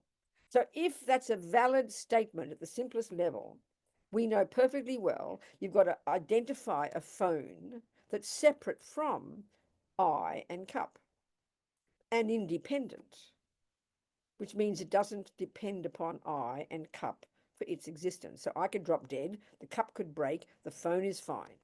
And the same for each of those 3. That's a very simple example, a very gross way things exist. Separate and independent. Now there's a more nuanced one, but still the principle is the same. I have a nose and an ear, you know. It's without analysis, we can all see it's true. You know, there we go, look. It's very simple. But we have to do the analysis because already in that statement, we are making a mistake. In that statement, you see, the one way to put it is when we say those three words, if you say any word, we all know a reasonable expectation is there has to be something that it refers to. It's very reasonable. If I say there's an ear, you have to refer to the ear. If I say there's a nose, you have to refer to the nose. If I say there's an eye, and this is fine, you listen to this one, there's an eye here. That's true, that's a fact. Look, there's an eye. That's true. The phenomenon this is called is an eye, a person, Robina. It's true, it's true, it's true. But if you say, I have a nose and an ear, we think it's the same thing. We think there are three things. We think there's an ear that is not a nose and not an eye. Then we think there's a nose that is not an eye and not an ear. But now, that's two things. You can point them out, put them down. There it is, ear, nose. But what about the third phenomenon? What about that eye that exists without depending upon the nose and the ear? And we assume that there is. This is the grossest mistake. We assume that when I say the word I, we think it refers to something around here, sort of in the chest maybe. We think it's there somewhere. It's a real little thing, like a little puppeteer, a boss, an owner. It's a rough way of putting it. There's much more nuanced ways of describing all this, but this is a general one. We say it that way, and we really, really believe. I mean, it's the most big belief on the planet. There is this little I in there that is the owner of the nose and the owner of the ear. So when we have to use logical arguments to show how that's silly. And of course, it sounds silly even arguing with it, but it is silly. As Lama Yeshe puts it, you know, when Wolfgang insults and says, Robina, you're so ugly, he might say. And then Robina will say, how dare you insult me? And he will be accurately say, no, Robina, I didn't insult you, the eye, I insulted the nose. And if there were a third component in here, walking hand in hand with the other components, like we think, then that I would go, oh, phew, I'm glad Wolfgang didn't insult me. Poor old nose got insulted. Poor nose must be feeling very upset. I know it sounds absurd, but this is a logical deduction. Because we feel it like that. We say, I have a nose. I am angry. This is one mistake. The other mistake, of course, is we think that all of it is I. Well, everything has parts.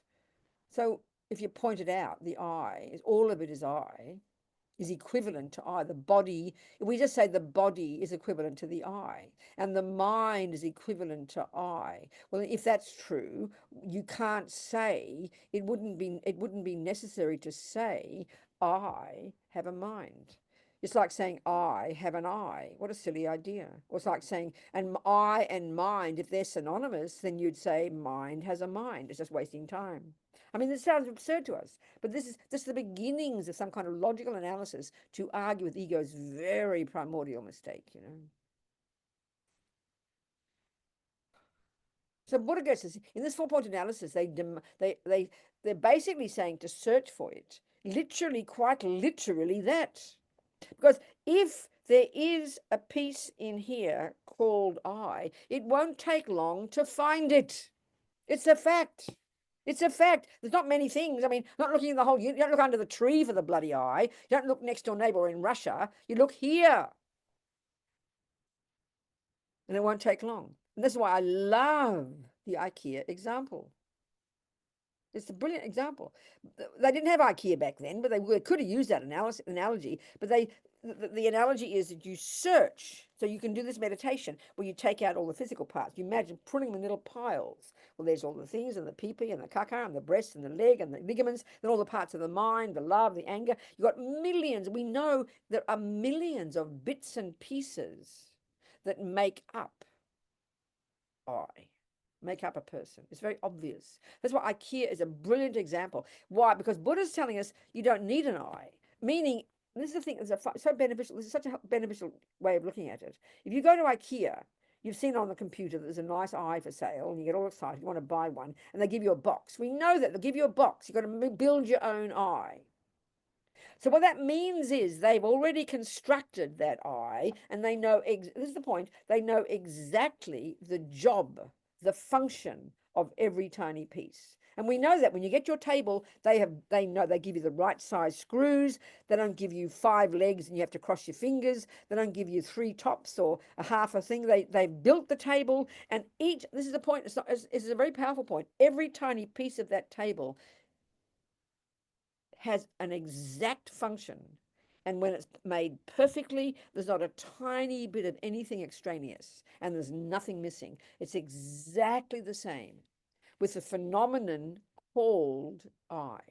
It's made up of parts. The parts are body and mind. That's the components of an I. And every one of those components does its own job. Each piece has a job. And IKEA won't give you one extra piece. Even just any piece you refer to, anything you refer to, it's like this. My hand, it's a simple example. My hand has 5 fingers. That's a fact, but let's analyze, and each piece does its job. So my thumb does a job when it's holding a cup, sorry. My thumb does a particular job.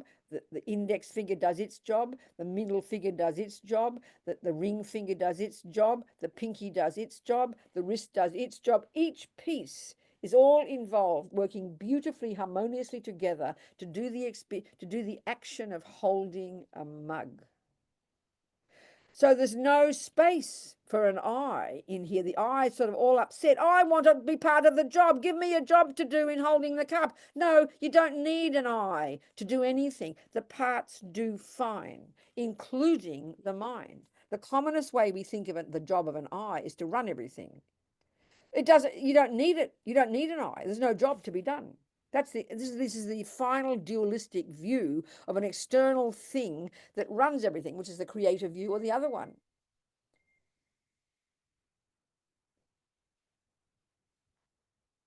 You don't need it. You just don't need a piece. Each piece does its job. So that's the point about IKEA. As you're beginning to build the I from all the thousands of parts, and you're having a panic attack because you keep waiting for the little Ziploc bag with gold writing on it labeled I, which you have to then put in to make it real. You don't need it. You won't find it. I joke, you ring IKEA, they say, no, don't need one, Robina, don't worry. I promise you, put the bits together and it'll all function. Each piece together functions as I. It functions as I. So then you have to say, well, what is the I? Because an I does exist. This is the point. It's not throwing the baby up with the bathwater.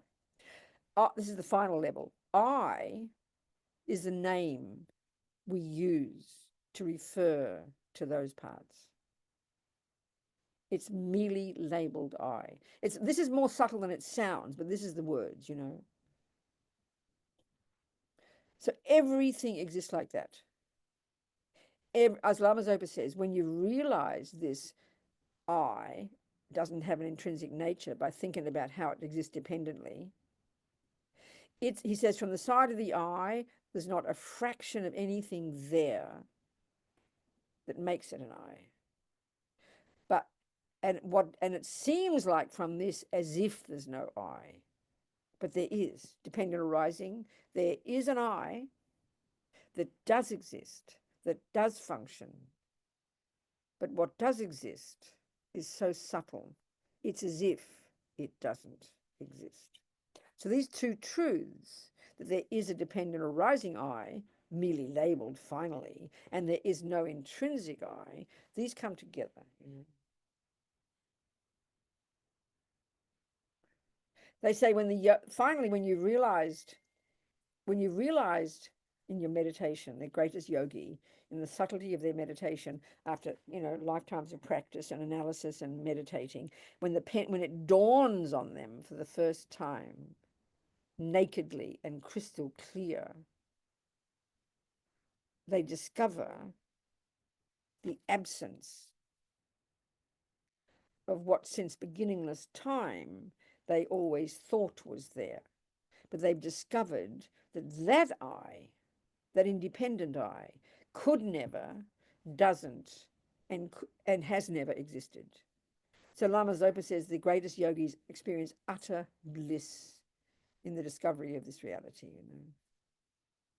But then Once you realized the absence of what doesn't exist, once you realize the absence of what you thought existed, once you realize that what you thought has existed since beginningless time doesn't, you then realize subtle dependent arising.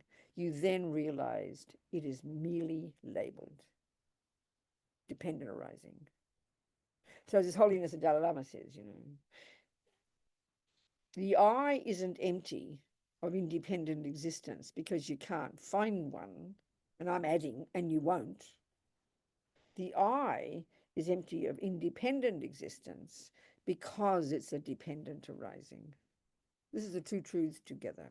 And when you're finally Buddha, that's the non-duality. That's the final non-duality, when appearances or conventional and ultimate are simultaneous. That's what we're heading for. So any questions then? These are the words, okay? These are the words. And it's helpful. It's not the Mahamudra approach. These are the words. Yes, Wolfgang. Venerable Robina, why is it incorrect to say that the pure awareness, the pure consciousness is the I? Then why would you say I have a consciousness? It's unnecessary. I would never say this. I am the consciousness and I have a No, body. it's the same meaning. I have or I am is the same. You're saying there's okay, your statement, okay, good, stop. So whether you am or have is the same. You're stating the word I, which is one noun, and you're stating the word consciousness, which is another noun. That's two things. You agree? Yes, Okay, good. But you also have a body, don't you? I have a body. So what role does that play? Because you do have a body. So what role does that play? It disappears or something? No, not for the Buddha. So the real point is, if you say I am or have my mind, it's okay. Put it this way, Wolfgang. You're going in a right direction, because at least the consciousness is what continues from life to life, bearing all the imprints. And it's good enough to say, but the better way to put it is I is the name that we use to refer to also really the consciousness, the combination of body and mind, because using the Vajrayana model at the time of death, when they got the clear light mind, it's also inextricably linked with the subtle wind energy, which is the physical, and they grow into the body and mind of the next person. So the basis of the label I, in this case, Wolfgang, the basis is the body and mind, but that's different from saying I am the mind. It's very different. As they say correctly, I am the person called Wolfgang. That's a perfect statement. We have to see the difference between those two. That's the food for thought. Okay, that's how they talk. And it's still incorrect to say that the center, what you always call the very subtle mind, it's still incorrect to say that the center of everybody is this very subtle mind. No, that's true. You can say like that if you want, but the whole point here is to try, and it seems very kind of boring in a way, to say, if you say I am or if you say I am the mind, then what you're saying is there's one phenomenon. You agree? And Yes. they're synonymous. Yes. So then, but in a conventional language, you would always say I have a mind. So then you wouldn't say that. It's like saying I have an eye. And Yeah, this is incorrect from the language point of view. Yep. That's what I'm saying. But even the language has to be correct. Yep. That's conventional reality. So it seems like a very fine point, and it is a fine point. But the radical difference is they would say, it's a convenience really to say Wolfgang is the name, or I, because the I, once Wolfgang, this is an incidental point, once you go through the 8 stages of death and you get to the clear light, and then when your clear light mind leaves Wolfgang's body, there's no Wolfgang left. That label has finished, but the label I continues. As long as there is the basis of the label I, which is your subtle mind and subtle body, then I is always existing. So I exists since beginningless time, but the label changes every life, depending on whether you're a boy or a girl or do you understand? But the better use of the term is that I is the name referring to the body and mind.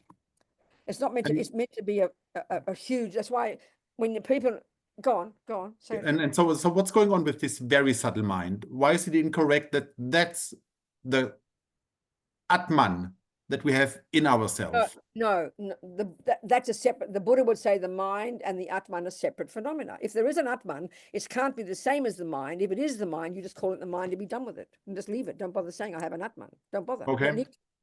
You don't need to. It's a very subtle consciousness that continues. That's why you could argue, if we're discussing the concept of a soul or an atman or an I or a mind, yes, the Buddhist view is consciousness continues from life to life, but it's not an intrinsic thing. It's not independent. It's not created. It's not permanent. It simply is if you want to find who we are, then yeah, consciousness is good enough to say it's the closest one to what we are. You don't need another piece called an I or an atman. It's an added piece that's added, that's not necessary, like a creator concept. It's the same thing. You don't need the extra boss. That's all, a way of putting it. Yeah. It's enough to be your consciousness. Yeah. Thank you. You understand? Okay. What else, people? We are already close to time, yet there's a question in the chat. Good. Go. At birth, is that the I that enters the body? Start again. What? At the birth, is that the I that enters the body? And when we die, is that the I that leaves the body? Okay. Every name we use, every word we refer to as a phenomenon, it has to have a definition, or it has to be a term that refers to its parts, and we have to know its function. So cup is a word we use to refer to the base and the sides of this glass. Envelope is a term we use to refer to this piece of folded paper that holds a letter. You know, a hand is the term we use to refer to the 5 digits in the palm that holds things. I is a label that we use to refer to the combination of a body and a mind. That's a simple way to put it.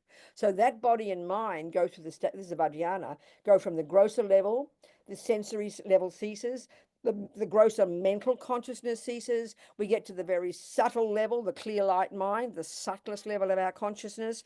And that's inextricably linked with this very subtle wind energy, inextricable.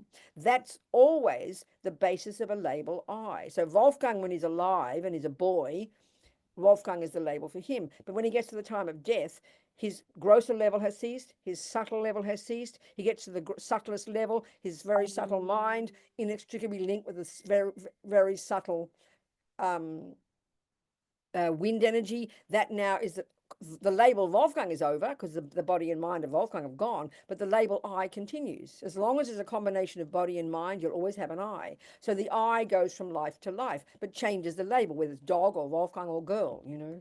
So the I is a name we refer to the combination of body and mind. It's the simplest way to put it. And body and mind at the very subtlest level is subtle wind and very subtle mind, and that's beginningless and endless. Okay, people? Any more questions? So anyway, I suggest you read Lama. Okay, go Toma. Go. Hang on, Vivian and Toma. So go Toma. Yeah. I can go second because I asked already. Okay. So, Vivian. Yes, I also asked already.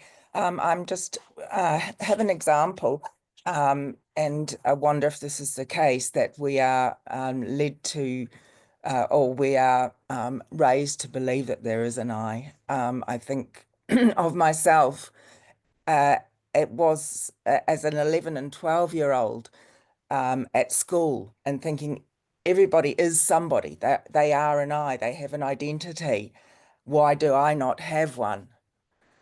And then going on to high school and then feeling as if I was an I had an identity. But would this be the case, that a child does not have that feeling of having an I until No, I don't think so. You just have to hit a child, they'll burst into tears. That proves they believe there's an I there.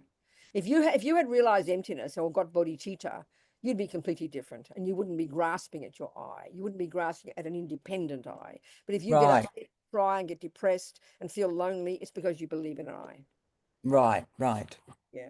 You understand? Okay, thanks. That was just an interesting point that I wondered about. It's an interesting point. Exactly. Well, dearest people, food for thought, but I really encourage you to read Lama's words. Mine are just sort of coming from Lama, and I hope I haven't misrepresented anything. And keep reading all the other marvelous literature about reality. So delicious. So keep moving, everybody. Never give up, and be happy that these seeds we planted, may they ripen, may we nourish these seeds with our effort, with our hard work, with our practice, with our purification, so that we do realize the ultimate nature of our own self, so we can add it to bodhicitta and become a Buddha and be of benefit to infinite numbers of suffering sentient beings.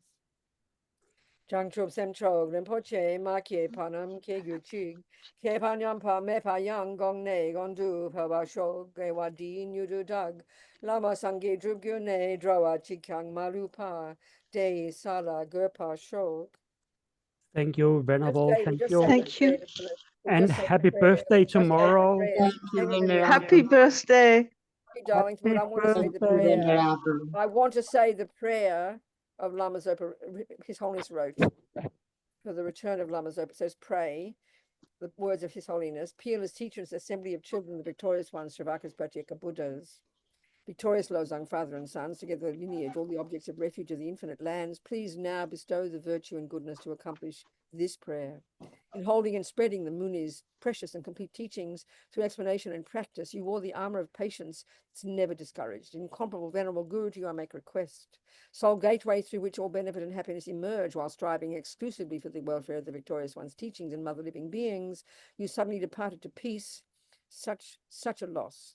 Nevertheless, through the undeceiving truth, the blessings of the ocean, the three jewels, and the great waves of the mind generation of the children of the victorious ones, may the smile of a new reincarnation swiftly beam in glory for fortunate disciples. So maybe strong aspiration that we shall come back quickly and continue to teach us. Thank you, everybody. Yes, it's my birthday tomorrow. I'm Thank turning 80 you. tomorrow. Someone's taking me for lunch at a nice hotel on the 35th floor, overlooking Central. All right. Thank you, people. Maybe, I mean, I can't say when I'm going to die, but I'm determined to keep going as much as I can. All right. Thank you. Thanks. Thank you, you, Venerable. Venerable.